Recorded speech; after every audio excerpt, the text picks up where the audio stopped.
Today we're taking a look at the ProLogic series and a function called Duress code. A Duress code is a code that can be used in order to signal that help is required. Why would we use this? For instance, in the case where an employee of your store or your facility has access to the safe and they're being held at gunpoint, for instance, and asked to enter the combination to open the safe. We want the safe to open so they can enter a combination that is one number higher or one number lower than their valid code. They would do that as normal. The safe would open. But because it is a duress code, it's one number higher or lower than their valid code, the system knows to send a signal, a silent signal, to the alarm panel to let someone at the alarm station know that you need help. So here's how we do that. We have a ProLogic entry pad. The ProLogic L22 is the beginning model that has this feature, also up to ProLogic L69. We have a lock. This lock is on your safe. The two would normally be connected together. However, in the situation where you need to alert someone for duress management, we add a Duress Module, and that is this device here. This device has a number of ports and openings on it, and I'll explain what those are. This is the input port. It's marked as endpoint on the top, and it is to connect the entry pad into this location. On the back side, you can see that there are a number of ports here. This is for lock number 1, lock number 2, lock number 3, and lock number 4, and it's marked on the top. This will allow you to control multiple locks with one entry pad. On this side, we see that there are a number of green ports.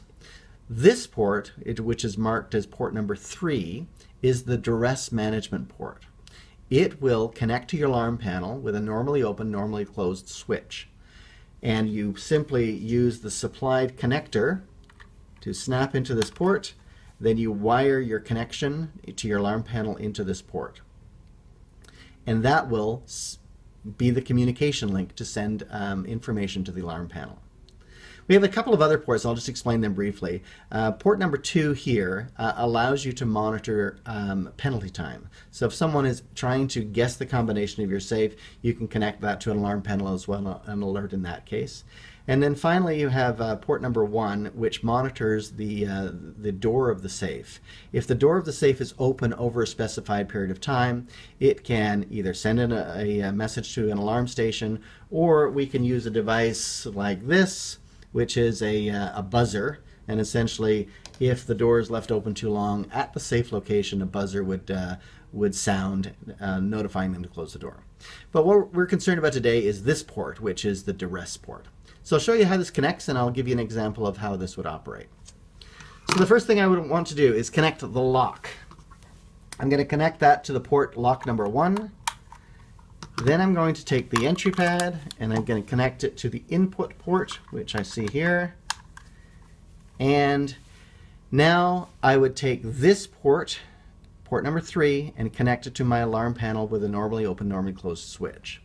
Now what happens is I enter my combination. My combination here is 6 threes. So in this case, I am being held up. I enter the code 3, 3, 3, 3, 3, 2. You'll see the lock opens, and you'll see the light flashing on that port. What that's done is sent a signal through to the alarm panel so that you can notify that you're under duress, and hopefully help is on its way. That is the Duress module with the ProLogic series.